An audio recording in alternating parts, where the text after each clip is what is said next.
It's Oscar season. I'm here to rank every Best Picture nominee for the 2024 Oscars. Honestly, almost every film on this list is an absolute masterpiece. Almost every film. There's a catch to this though. In January, I released my yearly top 15 movies of the year. When I released it, I had not seen Maestro, American Fiction, and The Zone of Interest, and that last one was really hard for me to find in my area, by the way. In my top 15 movies list, 7 of the Best Picture nominees made it on there, which truly shows that 2023 was filled with phenomenal films, and all these movies deserve to be nominated in the Best Picture category. Well, maybe except one. Since I already talked about those movies in that video, I'm just gonna take those sections from that video and put it in here. So if you have seen these parts, feel free to skip them, but if you haven't, here's my thoughts on the 7 films I have already talked about previously, and ultimately, all my thoughts on the Best Picture nominees. Anyways, let's start off with what you can probably guess makes the bottom of the list. There's a term called Oscar bait. It's a term used in the film community for movies that appear to have been produced for the sole purpose of earning nominations. It's basically a movie that is trying too hard.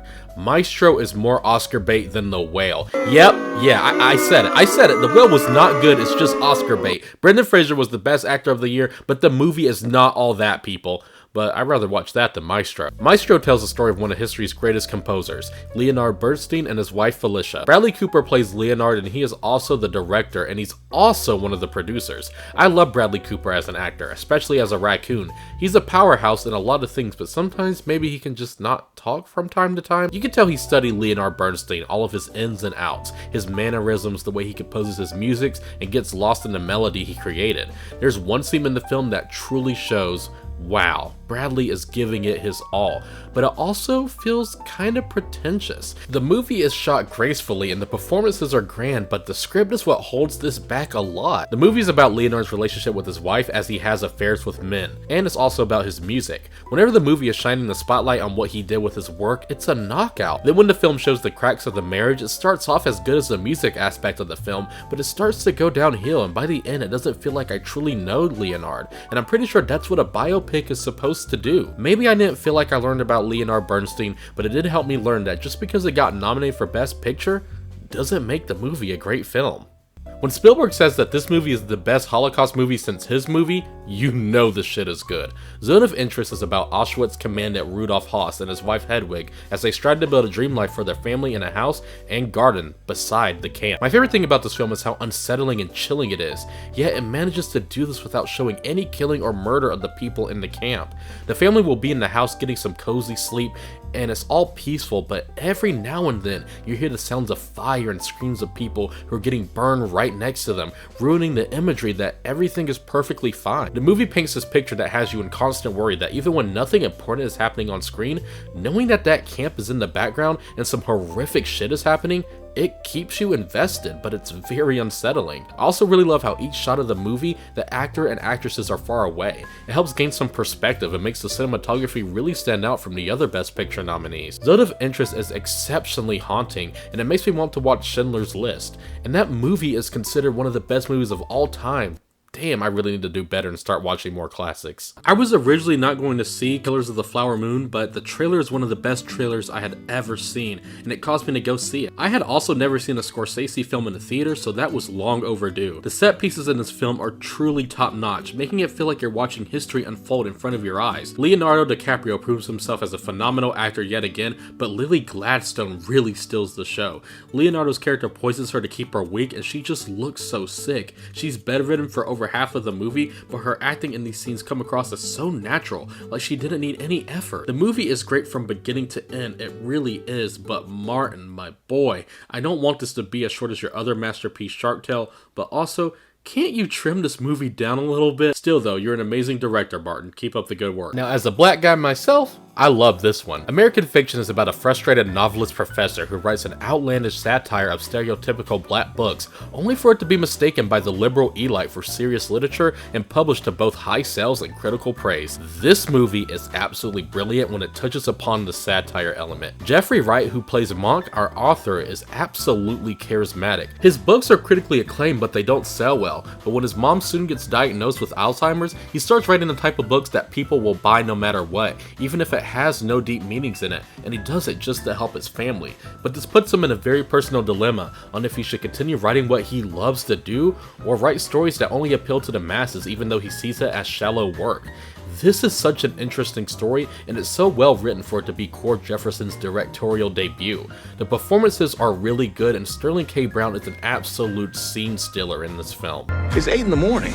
I'm not flying the fucking plane, bro. The best satirical movies are typically the ones that have the most bite to them. Don't Look Up, another Oscar bait movie, that movie has no satirical bite. It's like it's just chewing it softly with its topic, but this film takes big bites from every angle, from the stance of race, representation, media, and people's own biases. But also I really appreciate that the movie has some very comedic elements throughout, so the satire is not just all heavy-handed, but it's also a delightful watch and very fun. I also found Monk's journey extremely relatable. Like I said, he makes intelligent books that are praised, but no one really buys them. But when he makes books that he thinks are meaningless, they perform well, but he is not happy. Now, I love every piece of content I make simply because I love that I can make videos that you all enjoy. I don't consider any of my videos meaningless like Monk thought his lesser work was, but some of my favorite videos are the ones where I don't talk about animated films, but they don't get as much traction as my animated stuff gets. I am definitely not complaining about my viewership at all. In fact, recently my channel has gotten a surge in new subscribers and views, and it makes me so happy. I guess after watching this film, it made me resonate with Monk more because I do wish that some of the stuff that aren't animated on this channel got some more attention like the animated stuff usually does. But seriously, my only gripe with the movie is the ending. I wasn't a big fan. I won't spoil how it ends, but it doesn't tank the film in the long run. The movie that took the world by storm. Going into Barbie, I knew it was going to be good, but I did not think it was going to be that good. While it is near the lower part of the list, I still love this film. The themes of women empowerment and other things are very on the nose, but what causes it all to feel different and unique is the fact that they use these themes on the Barbie brand and incorporate it perfectly into this world. America's Speech is a real powerhouse and it's impactful. My favorite monologue of the year without a doubt. Ryan Gosling shines as Ken, and Margot Robbie does a grand job as the main Barbie. The music is a blast. Dance the Night Away is a bop. I'm Just Ken is a little goofy, but it's powerful and creative. What I Was Made For resonates so well, and it almost made me tear up in the final scene. Then the movie ends with the best final line since Teen Titans Go to the Movies. I'm here to see my gynecologist. Wait! Kids, ask your parents where babies come from! I just want you to know one thing. I'm not a monster. Anatomy of a Fall is like a puzzle. When you go to open the box, there's nothing there. Now you must find out where all the pieces went. This is what watching Anatomy of a Fall is like. This is about a woman who is suspected of her husband's murder and their blind son faces a moral dilemma as the sole witness. The movie drops you off right at the beginning of where it all went down. You barely know anything about the characters other than Susan may have killed her husband. As the movie goes on and on, you learn more about the situation of the household. It is now up to you to decipher if you believe if she did it or not. This movie is like playing detective yourself, which causes it all to be enthralling the more the film goes on. Each little subtlety of facial expressions of the top-notch actors is like a puzzle piece that you yourself have to put together. Did she do it or did she not do it? The case feels like it's in your hand to determine the outcome. The more things are revealed throughout the runtime, the more complex things become. When you start siding with Susan, a bombshell will drop that will cause you to second guess yourself. This is definitely one of the best courtroom mysteries that I have seen in quite a while. It's a Wonderful Life, Elf, A Christmas Story, Rudolph, Die Hard. These are said to be some of the best Christmas movies of all time by many people. And How the Grinch Stole Christmas, because some of you actually like that movie. We can now put The Holdovers in that list of best Christmas movies of all time. A cranky instructor at a New England prep school remains on campus during Christmas break to babysit a handful of students with nowhere to go. He soon forms an unlikely bond with a brainy but damaged troublemaker and with the school's head cook, a woman who just lost a son in the Vietnam War. This is one of the most simplest stories, but sometimes the most simplest plots can branch out into the most interesting elements of films. Each of these characters have the most perfect balance of fleshing out. You think the student is a troublemaker for no reason, but you find out more about his home life and how it's affected him. The cook is no nonsense, but that's to put up a front because she lost someone dear to her. Then you got Paul Giamatti as the professor in a brilliant performance. Everything he says sounds like he's reading off of a dictionary. He'll be like, "Ah, your face is so sunburnt, I thought you were Icarus flying too close to the sun." It's charming and memorable. I can't fail this class. Don't sell yourself short, Mr. Coates. I truly believe that you can. Oppenheimer is not just depressing, it's scary because of the element of human fear. Christopher Nolan may not have crafted a masterpiece with Tenet, but he came back and blew me away like a bomb with this. The filmmaking here is astonishing. The soundtrack in the background, the camera work, the sound design, basically Nolan got every element of filmmaking and perfected it in this movie. The big attraction here is when the nuke goes off. It doesn't happen until almost the end of the second act. However, the build up to that is filled with people talking about science, Oppenheimer's character development, more science, more calculations, and the aftermath of the bomb. But it's all engaging stuff because of the flawless directing, and so when the bomb finally goes off, it's worth every penny. The movie's sense of dread shines here. We all know the story of how the Hiroshima bomb went. The death of so many people who were innocent. While it never shows the effects of what happened, the sense of dread is still here and definitely present. The movie is a true human horror, and it's portrayed in a way that will cause you to walk out feeling bad, awful for this catastrophe of history. Okay, so I need to talk to you guys for a second, specifically the people who have been on my early days of my channel. If you know me, you know one of the jokes on this channel is my love and affection for Emma Stone. So I know what you're thinking. Man, you only love this movie because Emma gets naked in it a lot.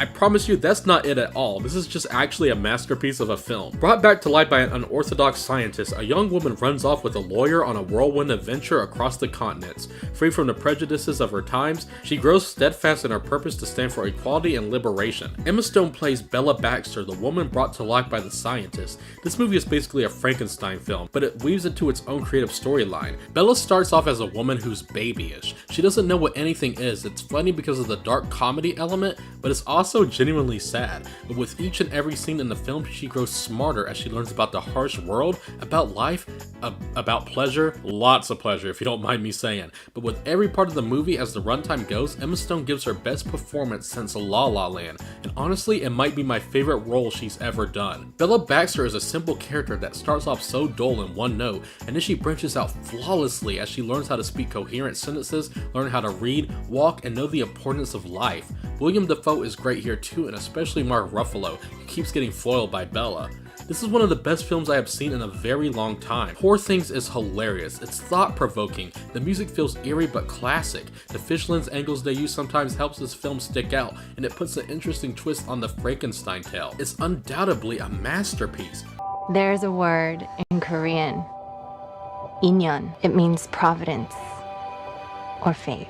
Past Lives is about Nora and Hae Soon, two deeply connected childhood friends that are put apart after Nora's family emigrates from South Korea. 20 years later, Nora gets married to another man, but Hae Soon reunites with Nora for one fateful week as they confront notions of love and destiny.